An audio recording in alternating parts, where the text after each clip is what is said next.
Hala, ano pa naman to? Sumasakit na naman yung tiyan ko. O kaya, sandali nga, ano pa bang pwede maging cancer sabi ni Wikipedia? Hala, baka lumala lang to eh. Ano ba yan?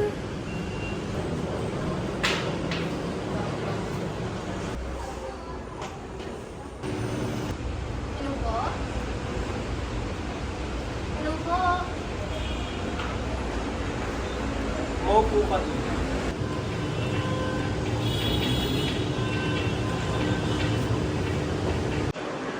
May nararamdaman akong problema base sa iyo ngayon.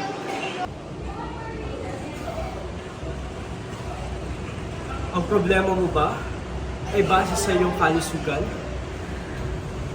Hala, ang galing niyo naman po. Paano niyo po nalaman? Tumigil ka! Sabihin mo sa akin ang tunay na iyong nararamdaman at huhulaan ko ang iyong kinabukasan. Ano po kasi, recently parang sumasakit yung pakiramdam ko. Ewan ko kung saan po nararamdaman. Tsaka, baka po kasi lumala. So, natatakot lang po ako kung ano pwede mangyari. Huwag kang mag-alala sapagkat sasabihin ko sa iyo ang iyong mga paalala.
Ito ang nakikita ko para sa iyong kinabukasan.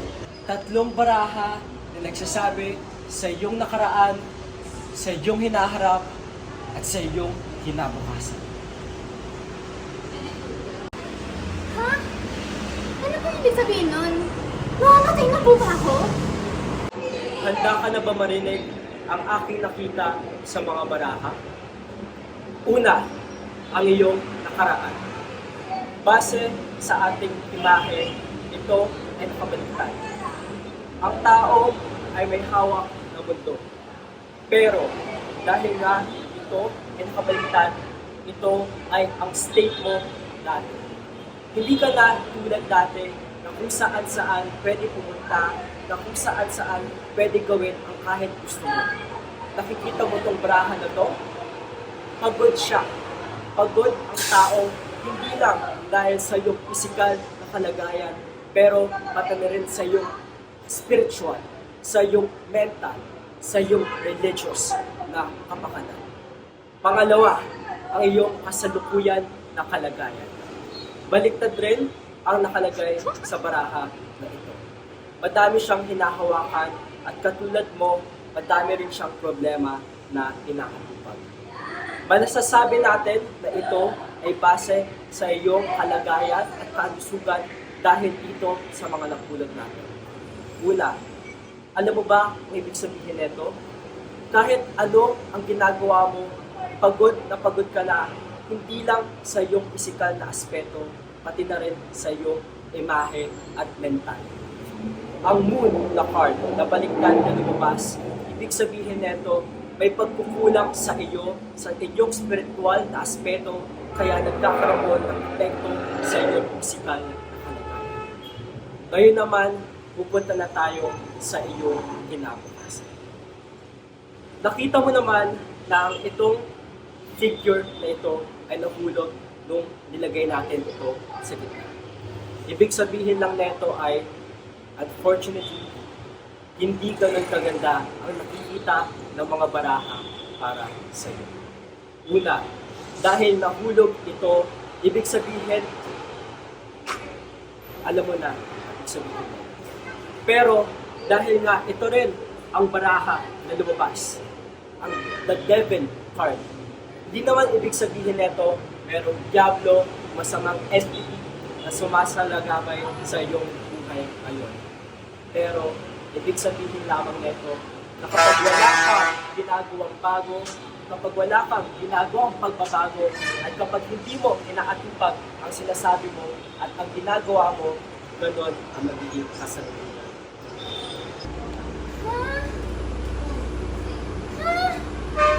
Paano na yun? Hindi ko pa nga nagagawa yung mga gusto kong gawin eh. Ano ba yan? Sabi mo may nararamdaman talaga ako. Totoo talaga yung nasa Wikipedia. Pasensya ka na sa iyong narinig na balita. Pero, bago pa natin makita at marinig ang mga gagawin mo para sa iyong kinabukasan, kailangan mo munang magbayad. Meron akong QR code, pero tumatanggap rin naman ako ng cash. Pero kung wala, meron rin akong BDO, meron rin akong Maya, at meron rin akong Unibank. Mamili ka na lang at ulit 150.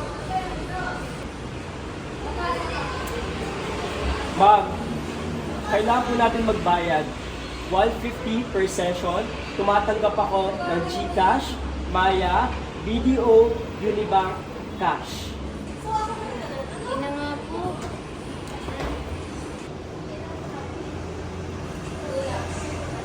Pero, bago ka magbayad at bago mo makuha ang kapalaran na ito, meron akong bibigay at i-offer sa'yo na dito mo lang makukuha.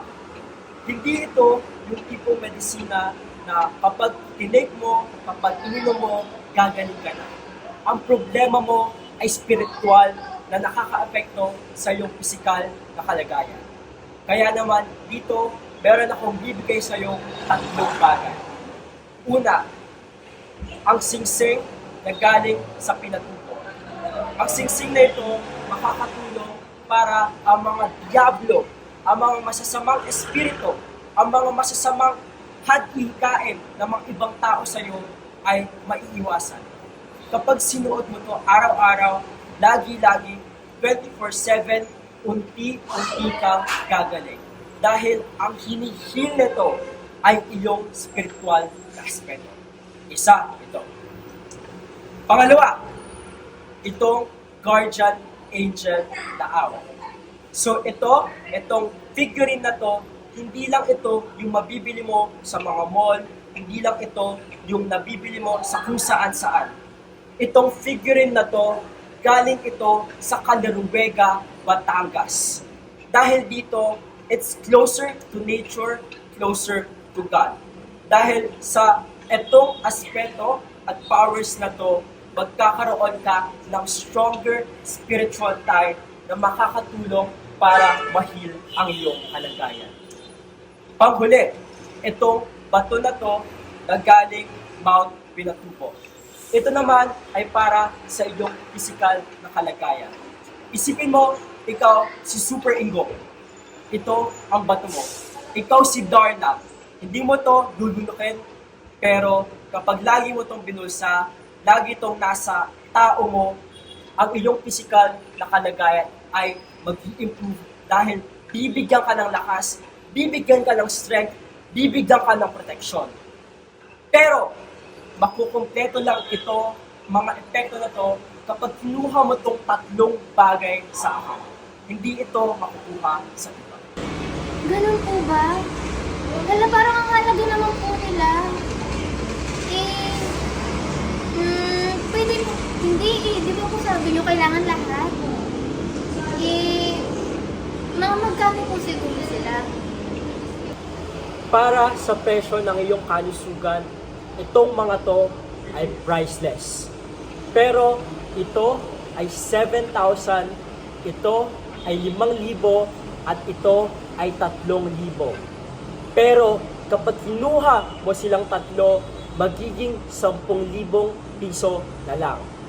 Tatandaan mo, hindi gagana at hindi magiging potent ang mga effectiveness ng mga ritual at item na ito kapag hindi sila magkakasama silang tatlo. Bago ko muna ibigay sa'yo, i-bless ko muna ang mga item na ito.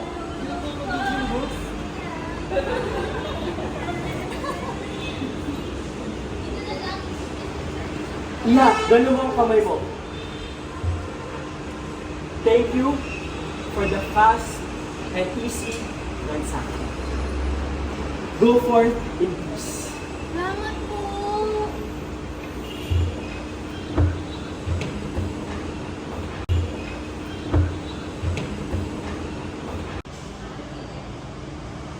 Yes! Daming nauta! Bilis-bilis. I love GCash. Instant agad yung reflection ng bayad. Ang bibilin ko sa susunod. Yan po yung nang-scam mo. Kunin nyo na po. Dali.